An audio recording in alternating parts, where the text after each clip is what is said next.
யாரு மக்களுக்கு நன்மை செய்து ஓரமாக நின்று அது சரியானு பார்க்க வேண்டியதோ அவங்களே முதல் மரியாதை வாங்கிட்டு போய் நின்றுக்கிறாங்க. இதெல்லாம் நம்ம பார்க்குறோம்.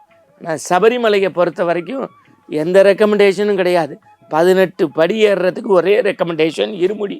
சிறப்பு வழிபாடு இல்லாத வழிபாடு ஐயப்ப வழிபாடு. இன்னொன்று இயற்கையோடு இருக்கக்கூடிய வழிபாடு.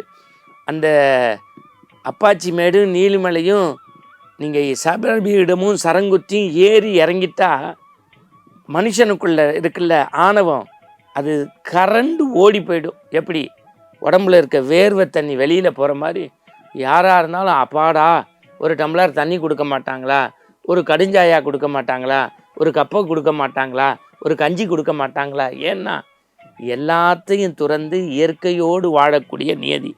இது எல்லாத்தையும் விட எனக்கு மந்திரம் தெரியாது, தந்திரம் தெரியாது, ஜபம் தெரியாது, எப்படி வழிபடணும்னு தெரியாது. ஆனால் அது என்ன நியதி சொல்லுது? அறிந்தும் அறியாமலும் தெரிந்தும் தெரியாமலும் நாங்கள் செய்த சகல குற்றங்களையும் பொறுத்து காத்து ரச்சித்து அருள் புரிதல் வேண்டும். சத்தியமாய் பண்ணு 18ஆம் படி மேல் வாழும் ஹரிகர சுதன் ஆனந்த சித்தன் ஐயன் ஐயப்ப சுவாமியே சார். இறைவா நான் செய்த தவறுகளை மன்னிச்சுக்கோன்னு கேட்கக்கூடிய வழிபாடு இருக்குல்ல, அதுதான்.